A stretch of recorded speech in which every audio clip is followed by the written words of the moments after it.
أما بعد فأعوذ بالله من الشيطان الرجيم. بسم الله الرحمن الرحيم.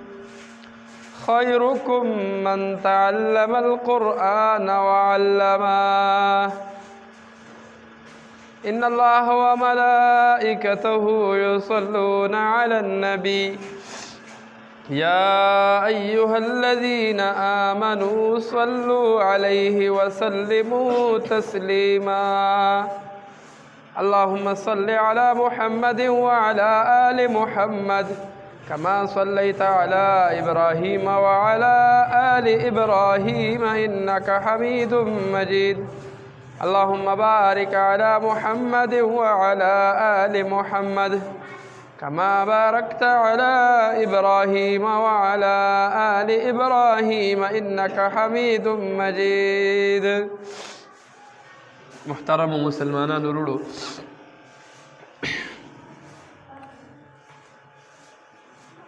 الله رب العزت مونږ او تاسو د یو عام د یو خاص مقصد د پاره د ځمکه باندې پیدا کړی یو چې څومره مسلمانان دي او څومره انسانان دي، د ټولو ناول مطالبه خو د الله د ایمان ده او د ایمان نه رستو الله رب العزت د دوی نه بندګي غواړي. د هر مسلمان نه الله بندګي غواړي چې ستا هر یو عمل او د هغه عمل مطابق چې ته د شریعت احکام زده کړې چې دا به څنګه کوم، دا ماله څنګه کول پکار دي، رسول الله صلی الله علیه وسلم دا عمل څنګه کړی دی، صحابه کرامو څنګه کړی دی، دا په هر مسلمان فرض دی، ذمہ داری ده چې دی به دا کارونه هغه اعمال چې هغه د ضروري سره تعلق ساتي دا به دې زده کوي. اوس که مونږ تاسو وایو داسې دا څنګه نموز دی، نو د مونځ دپاره ضروري څیز دا دی، د هر مسلمان دا ذمہ داري ده چې دی به مونځ کوي نو دی به څنګه کوي. په شریعت دا په نقل باندې راغلی دی، دی به د صحابه کرامو، دی به د رسول الله صلی الله علیه وسلم ژوند ته ګوري، د هغوی زندګي او حالاتو ته به ګوري، د هغوی منځونه به ګوري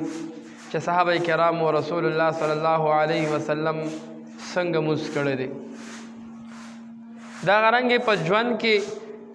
هر قسمه خبرې چې د شریعت سره تعلق ساتي، د کومو د شریعت د کولو حکم کړی دی د هغې به هم علم زده کوي چې دا ماله څنګه کول پکار دي. کار خو کومه خو طریقه به زده کوي. کتابونو او احادیثو د رسول الله صلی الله علیه وسلم پوره زندگی نقل کړې ده، امت ته مخې ته ایښې ده، دا به دې زده کوي. دغه رنګې یو کار د ناجایز کېدو هم رسول الله صلی الله علیه وسلم پوره تفصیل امت ته مخې ته ایښی دی چې دا کار ولې ناجایز دی، دا کار ولې نه دی پکار، نو هغه هم امت ته مخې ته دی. امت به ځان د دې نه خبروي چې ماله دا کار کول پکار دي او ماله دا نه دي کول پکار. کوشش به زمونږ او ستاسو دا وي انسان په دنیا کې مخکې ځي، د دنیا څیزونه زده کوي، هغه ذهن ته ورکوځوي، دا زده کوم دا زده کوم دا زده کوم. د دې سره سره به موږ د دین علوم زده کوو، د دین خبرې به زده کوو، مسائل به زده کوو، د مونځ اهم مسئلې چې څومره دي په دې کې به شرم نه کوو. صحابه کرامو رضوان الله علیهم اجمعین چې کله قرآن نازل شو او رسول الله صلی الله علیه وسلم ته نبوت میلاو شو، نو پیغمبر علیه السلام د قرآن مجید فرچار شروع کو، د شریعت ښودل شروع کړل. په هغه وخت کې د بعضو صحابه کرامو عمر ډېر زیات و، مشرانو، خو هغوی په دې کې شرم نه دی کړی چې موږ به دا څنګه زده کوو. نه، دین چې هر څومره خبروي هغې کې به شرم نه کوو، بلکې د دین ضروري مسایل چې څومره دي دا به زده کوو او د هغې نه وروستو به خپل عمل کې راولو، خپله زندګۍ کې به راولو. نو خبره مې دا کوله چې د دنیاوي کار کسب سره، د دنیاوي کارونو سره، دغه رنګې چې دی نو هر څه سره، پټي سره او کاروبار سره او تجارت سره، دې سره سره به موږ وخت او ټایم وباسو د دینی مسایلو د زده کولو دپاره. ځکه چې مسلمان یو عمل کوي نو عمل و الله قبول وي چې هغه ته د هر مطلب د هغې پته وي. د دنیا کې یو کس واخلو یو استاز دی نو هغه به الله کامیاب وي چې هغه ته خپله استازي معلومه وي او د هغه په هغې پوهېږي چې او دا کم کار زه کومه نو دا ټیک دی او دا غلط دی. نو که مونږ تاسو مونځ کوو او مونږ ته دا پته نه لګي چې زه څه کومه، یا په مونځ کې داسې مسله راشي چې زه پکې غلط شم، ماله څه کول پکار دي، یا زما مونځ په دې باندې ټیک کېږي یا غلطېږي، یا زما مونځ په داسې عمل چې زه په مونځ کې زه غلط شم په هغې سر فاسدېږي. نو دا ټول علوم به مونږ زده کوو، دې دپاره به ټایم وباسو. نو الغې رب به زمونږ عمل دا به الله قبلوي او الغې به زمونږ په دې عمل کې مطلب خوند هم وي. که مونږ د دې د زده کولو دپاره ټایم نه وباسو او نن مونږ او تاسو سوچ وکړو د دنیا دپاره انسان سره څومره ډېر زیات ټایم وي، د دنیا د ګټلو دپاره د دنیا کې د ګرځېدلو دپاره څومره ډېر ټایم دی. ورځ او شپه ژوند او زندګي ټوله په هغې کې تېره شي. خو که زمونږ کمزوري ده ان هغه د دین په زده کولو کې ده چې مونږ د دین زده کول مونږ ته ګران وي، دین زده کول مونږ ته مشکل وي، نو د دې دپاره به مونږ ځان فارغو. د دین د زده کولو دپاره، د قرآن د زده کولو دپاره، دغه رنګې د نورو اهمو مسایلو دپاره به مونږ ځان فارغو. نو هغې به الله رب العزت مونږ ته دا مسایل زده کوي او الله به په دې پوهه راکوي. او که چېرې مونږ دا کوشش نه کوو، دا غواړو نه، دا وایو نه، نو بیا به د هغې توفیق هم نه میلاویږي. نو خبره مې دا کوله چې د دنیا کار هم ضروري دی، خو هغې سره سره کوشش به دا کوو چې چا قرآن نه دی ویلی نو په دې کې هم شرم نه دی پکار. یو کس قرآن نه دی ویلی نو په آخر عمر دی شروع کړي. دا خو هسې خبره ده چې یاره زه نشم یادولی او ما ته نه یادېږي. ډېر بشران داسې دي چې هغوی په تیر عمر وخت تیر وي او لومبی قاعده ووایي او بیا قرآن مجید ووایي. ګینې د علیزر کاکا نه تپوس وکئ، ماشاءالله قاعده یې ووایي او ځان ته پخپله سبق جوړوي. نو دا هغه کسان چې هغه وایي زه نشم ویلی، زه نشم یادولی، همت پکار دی. د دنیا څومره سختي وي، څومره سختي دنیا دپاره موږ برداشت کوو، الان کې موږ په ځان اعتبار او باور نه وي او همت زمونږ مخې ته یو مقصد پروت وي نو هغه موږ کوو. ډېر سخت کارونه انسان کوي. نو چې دنیا کارونه سخت کېږي نو د آسان کار نه کېږي چې انسان لږ په دماغو بوج راولي، لږ زور راولي او هېڅ هم نه لږ ټایم ورکړي. بس لږ ټایم ورکړي نو نن نو سبا نه نو میاشت پس به چې ته څه خو به زده کړي که نه. او بیا رسول الله صلی الله علیه وسلم د دې څومره فضایل بیان کړي دي. پیغمبر علیه السلام وایي د بهترین کار هغه علم زده کول دی، بهترین کار هغه قرآن زده کول دی، هغه قاعده زده کول دی، هغه الف با تا ثا زده کول دی، هغه نور د علم چې کم مسایل دي کمې خبرې دي هغه زده کول دی. اوس ما او تا خو به بهترین کار به دې ته وایو، بهترین عمل به دې ته وایو چې هغه موږ انګریزي تعلیم زده کوو، موږ نور څه زده کوو او بیا په هغې فخر کوو چې ما دا وکړل، زما زوی دا وکړل او دا یې وکړل او پلانکي د ملک ته لاړو. او الان کې الله او رسول الله بهترین عمل چاته وي خیرکم من تعلم القرآن وعلمه، چې بهترین انسان په تاسو کې هغه دی چې هغه قرآن زده کوي او قرآن بل چاته ښیي، نو دا بهتر دی. نن موږ تاسو وګورو چې کوم ته الله او د الله رسول ویلي دي چې دا بهتر دی، موږ هغې دپاره په ژوند کې څومره ټایم وباسو، او کوم ته چې الله او د الله رسول ویلي دي چې دا ذلیل او رسوا دی د هغې دپاره څومره ټایم وباسو. دغه رنګې دا ټولې خبرې دا به زده کوو، دا به زده کوو، دې دپاره به ځان فارغو او زده کېږي به الغې د عمل توفیق به الغې راکوي. که موږ د زړه په د زړه هغه مشران وایي د زړه غوږونه ورته کولاو کا، نو که د عمل په نیت کېناستېدو نو الله به الله د عمل توفیق هم راکوي. او که نه ټایم پاس یې کوو، کینو، خبره هم اورو خو دماغ مو بل ځای کې وي، ګپې شپې لګو، دغه رنګې چې دی نو زموږ سوچ بل ځای کې وي، نو بیا به چې دی نو موږ ته د عمل توفیق هم نه نصیب کېږي. کوشش به دا کوو د دین خبرې چې څومره کېږي نو د عمل په نیت به یې اورو چې موږ کینو، ثواب به زموږ الغې کېږي چې زموږ د عمل نیت هم وي، زموږ دماغ او سوچ هغه هم هغې طرف ته وي، نو الغې به الله موږ له عمل مو کړی نه وي نو هم به اجر او ثواب راکوي. او که چېرې موږ ناست هم یو، دیني خبرې هم اورو، قرآن هم اورو، حدیث هم اورو، بیان هم اورو هر څه کوو او د هغې متعلق په هغه ځای کې موږ ګپه شپې لګو نو بیا دا نشي کېدی چې ته دې ځای کې نه یې او تا ته د هغې ثواب میلو شي ثواب او اجر خو به هلغې میلاویږي چې ستا دل او دماغ ستا هر څه هغې ته غوږ وي نو الله به د عمل توفیق هم در نصیب کوي او که چرې ته په خپل سور کې لګیا یې او مطلب چې دی نو د عمل توفیق په تمه مه نو خبره مې دا کوله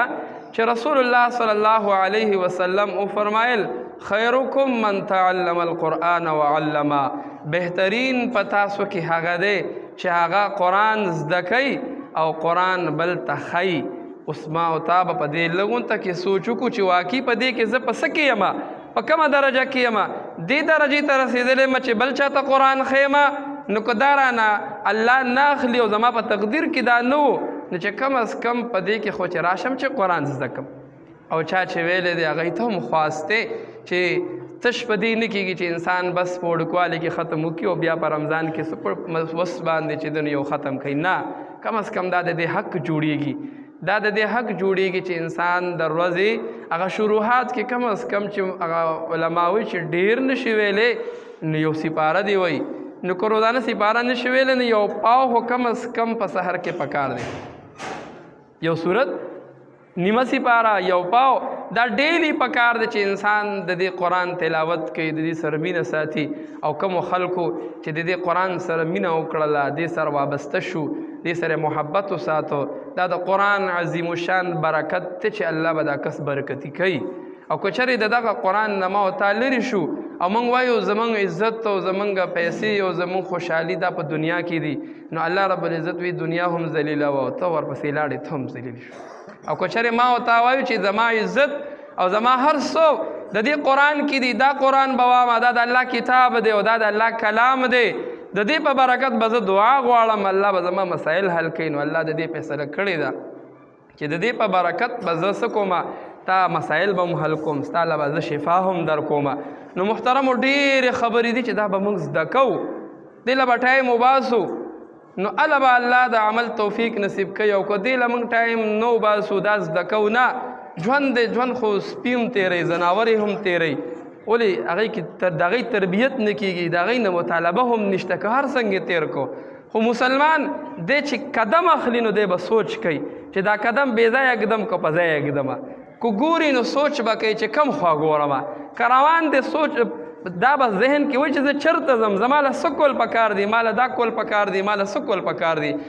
نو هره خبره هر کار چې کوو مخکې رستو ته لږ سوچ کوو مخکې رستو لږ سوچ وکړو چې زما دا عمل څنګه دی زما دا عمل ټیک دی که نه زما دا عمل په پښتو په شریعت کې ټیک دی او که غلط دی دواړو ته به سوچ کوو بعضې عمل بعضې کارونه ډېر زیات سپک وي موږ مسلمانان اکثر خلک یې کوي ولې کوي د شیطان ورپسې شوی دی خواهش پوره کوي او نوجوانانو ته خاص طور وایم که هغه نوجوانان دي او که هغه مشران دي یو څو څیزونه هغه د څو وخت نه ما نوټ کړي دي ډېر غلط حرکتونه ډېر غلط عمل او هغه څه دي د لارې خپل آداب وي شریعت موږ ته هر څه ښولی دي رسول الله صلی الله علیه وسلم هر څه بیان کړي دي در دې پورې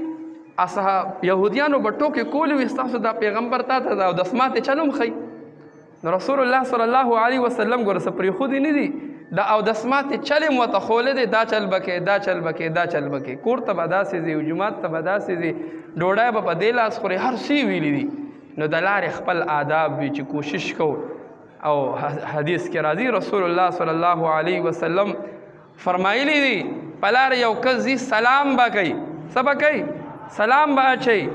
نو د دې نه هغه خبرې ووتې دي هغه د پښتنو هغه سلامونه ښه چارې او دا چل دی د هغې په ځای باندې که یو کس تلونکی دی او خلک ناست دي نو هغه له پکار دي چې څه وکړي السلام علیکم نو هغه به جواب کې وعلیکم السلام وایي د ده هم لس نیکۍ وشوې د هغه هم لس نیکۍ وشولي دغه رنګې رسول الله صلی الله علیه وسلم وفرمایل د لارې آداب دا دي چې په لاره کې به تکلیف والا شی نه غورځئ په تکلیف کې ګټه هم راځي غنه هم راځي د کور نه دې ښځلې رابار کړې او لارې ته دې راوویشتې دا هم راځي په تکلیف کې دا هم راځي تا له بلغم درغی او تا لاره کې ورویشت او بل مسلمان ورته وکړه دغه طبیعت خراب شو نه دا ټولې خبرې بل په تکلیف کې دا هم راځي چې تا کور جوړو کور مخې ته لویه پوله وتړله دا هم په تکلیف کې راځي مه جوړاول خو که خامخا یې جوړی نو دواړو هر چا ته خواسته که څوک ګاډي چلی هغه ته هم خواسته چې ګزاره کوه په مزه ده او که څوک پوله اچوي نو هم داسې واچوه چې کم از کم خلکو ته خو تکلیف نه وي دا ټولې خبرې پکې راځي بیا رسول الله صلی الله علیه وسلم ورپسې وفرمایل وایي د لارې آداب دا دي چې په لاره کې به ودرېږئ نه په لاره باندې زنانه ځي دغه رنګې چې د نو لارې آداب دا دي چې په لاره به نه ودرېږئ او زمونږ اکثر نوجوانان الکان دا نوي نوي چې را رسېدلي خفه کېږئ ما خپله نوټ کړي دي د څومره وخت نه نوي نوي چې راورسي نه هغه څه کوي روډ خوا کې ولاړ ځای په ځای ولاړ الان کې هغه سترګې پټې کړي هغه یو خر باندې زمری راغی نه هغه سترګې پټې کړی وي چې زه چاته نه ښکارم نو دې سترګې پټې کړي چېرې چاته پته نه لګي دا هغه دور نه دی 2023 دی هر سړی پوهېږي په دې باندې څه دې کار دی چې ته سهار وختي باندې د کوره راووتې دي دې ځای ودرېږه دغه ځای ودرېږه روډ کې ودرېږه او چې واړه ټول رخصت کړي بیا کور ته راځه څه ضرورت دی دغ کواب څه ضرورت دی کور کښېنه څه کار وکړه پټي کې کار وکړه ځان له دې کار کتلی دی هر سړی مور خور لري هر سړی مور خور لري په دې کلي باندې پردي نه راځي همدغه زموږ زنانه دي د چا به خور وي د چا به مور وي د چا به څه وي نو اکثر داسې وي که هغه کشران دي که هغه مشران دي هر چا ته وام لاره کې ودرېدل منه دي د یو سړي ضرورت دی دکان کې سودا راخلي په لاره دي ځه بیا رسول الله صلی الله علیه وسلم ورپسې وفرمایل په لاره ځې نو کته ګوره د نظر حفاظت کوه پوره سي ټي سکین ولا مه کوه د هر چا ته وام نو خبره مې دا کوله که هغه نوجوانان دي که هغه مشران دي د لارو نه دا یو خراب عادت دی چې باقاعده ټیمونه نوټ کړي چې دې ټیم لا به چې دی نو پرون راته یو کس یو ماشوم ووی لوی دی